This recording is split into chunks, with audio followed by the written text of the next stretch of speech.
everyone, welcome back to my channel. How are you guys? Today's video is a little bit late, but there's a good reason for that.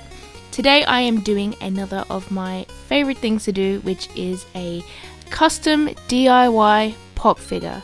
Now, if you're unaware of the history of these videos on my channel, the first one I ever did was Jazza, and I gave that to him as a gift, and yeah, that video did amazingly, crazily well.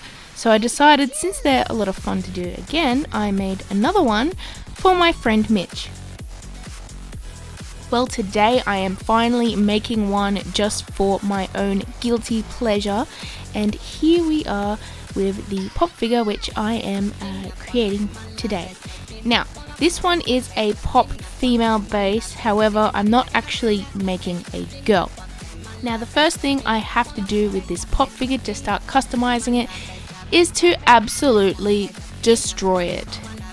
Yep, I basically had to cut off its ears, its nose, its hands, and its feet. Now, this is because this pop figure which I am making is not a human. This is probably the most complicated customization of a pop figure I have ever done. I basically have to give it a completely different body shape.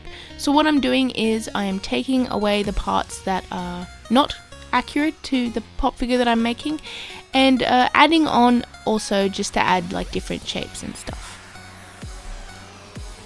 So I basically hacked off all of its limbs with a knife, and it is a little bit terrifying, and it kind of makes me look like some kind of serial killer, especially since I'm arranging all of its limbs around it. Anyways, but this is for a good cause, and yeah, I'm not completely destroying it. You have to sort of break something down to build it up into something new and better, so yeah. After that, I asked my lovely boyfriend Jesse to drill some holes into this pop figure as well. One on the buttocks, which definitely is not a butthole, and also ones in the legs as well. And this is so that I can add some of this thick wire that I'm using, which is going to act as a support and a bit of a structural sort of strength to them as well, because we're going to be doing some thin limbs here, and I definitely did not want them to just like flop or break or anything, so that's why I added that wire in there, just to add a little bit of support and to have something I can work off of. Now, to secure those pieces of wire in, I added a little bit of my polymer clay, which is what I'm using today to sculpt with, and I'm basically just adding it around the where the wire and all of that is, and then I'm going to bake it in the oven for about 15 to 20 minutes, just so I can get those parts to set and hold the wire in rigid and nice.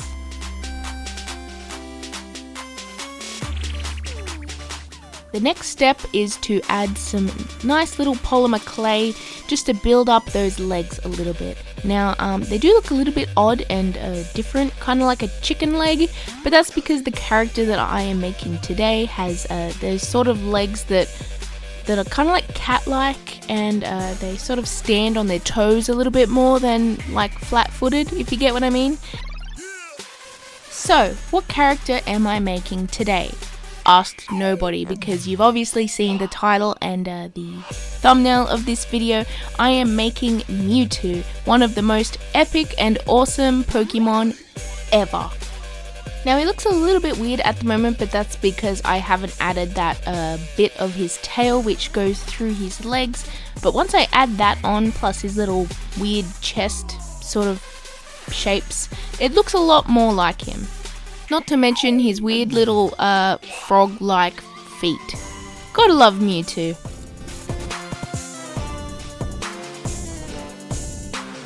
After I get those legs done how I want them, I basically just added that wire into his the hole in his butt, and then I add a little bit more of that polymer clay around it to hold it nice and sturdy. After that, I add some lovely aluminium foil to flesh out the shape of his tail.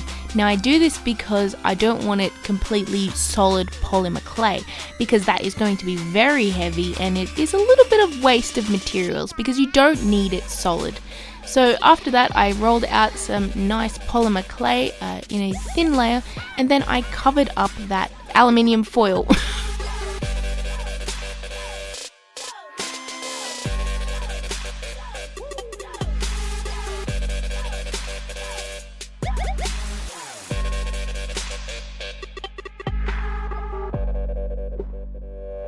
Now when I was cutting off his ear, I sort of went a little bit overboard and made a hole in his head, but that was easily fixable with some polymer clay. I basically just put a nice layer over the top of that and then baked it and let it dry, and I sanded it until it was smooth, and yeah, that hole was definitely gone.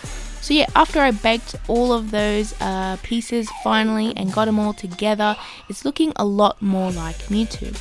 Now, after I baked it, there was a lot of sanding involved. Like, I sanded this thing for days. I just wanted to make sure it was really smooth, and I tried to get rid of most of the fingerprints and little bumps and dents and little impurities. But yeah, basically I got that nice and smooth, and then I gave it a coat of primer. And then finally, after all of that, it was time to give him a fresh coat of paint. Now the paint I'm using today is my Joe Sonja's Matte Flow acrylic paints, and these paints are my favorite to use. I used the amethyst color and a bit of titanium white as well. Now for the lighter parts of him, I used a mix of the amethyst and the titanium white. And for the darker parts of MEWTWO, I just used the amethyst exactly how it came out of the tube. And I think it was the perfect color for him.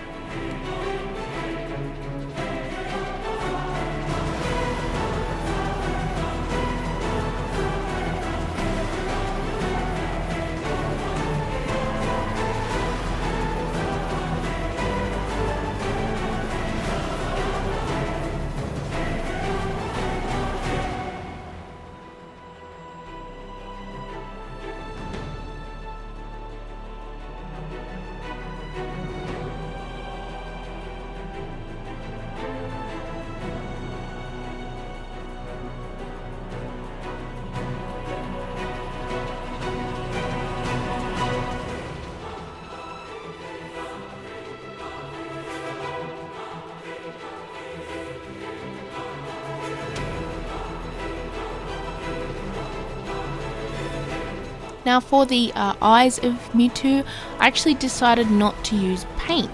A lot of the time in the past I would sort of not get that paint perfect, and I really hated how I couldn't get a nice perfect circle. So this time I decided to go with a watercolor pencil. Now the reason I decided this was because a lot of doll repainters use watercolor pencils for details and stuff like that, and I thought, you know, this is basically close enough, and yeah, it turned out really well. I'm definitely using this watercolor pencil in the future for next pop figures. Now basically what happened was I knew that this MEWTWO was not going to be able to stand on its own. Its legs are too thin and its tail is too thick. So I knew from the start that I was going to have to make a base for him to stand on. Now I wanted to use a sort of wooden coaster, but I could not find anywhere. So basically I just used a bit of polymer clay and rolled it out flat, and then used a mug to cut out a nice circle, and then I baked it, and after that I sanded it and primed it and painted it. And yeah, I thought the most fitting thing to paint this stand would be a Pokeball, because this is a Pokemon, and what a better excuse to paint a bit of add a bit of color in and paint a Pokeball. So that's what I decided to make the stand for him, and it turned out really well. I used the same paints from before, and of course that lovely watercolor pencil, which works perfectly. Who would have known that a watercolor pencil works perfectly on polymer clay? I wouldn't have known, but thank the internet for letting me know that. After I got both of these pieces painted and detailed down, I added some nice coats of a workable matte fixative just to seal that watercolor pencil and also protect the finish of this, and we're basically done. All I have to do is glue down the pop figure, and here we go.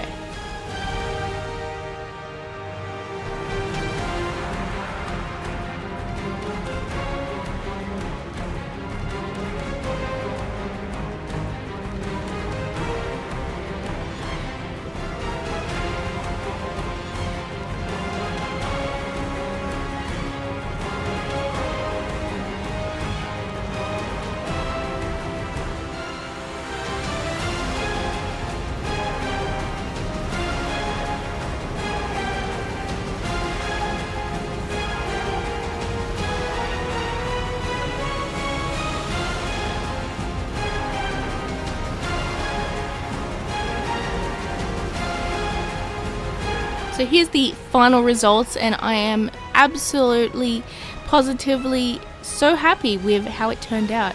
Thank you guys so much for joining me with this video. I hope you enjoyed it. So yeah, make sure if you haven't already, hit like and subscribe. Check out my other videos. I make a lot of art videos twice a week. And yeah, I will see you in my next video. Bye everyone!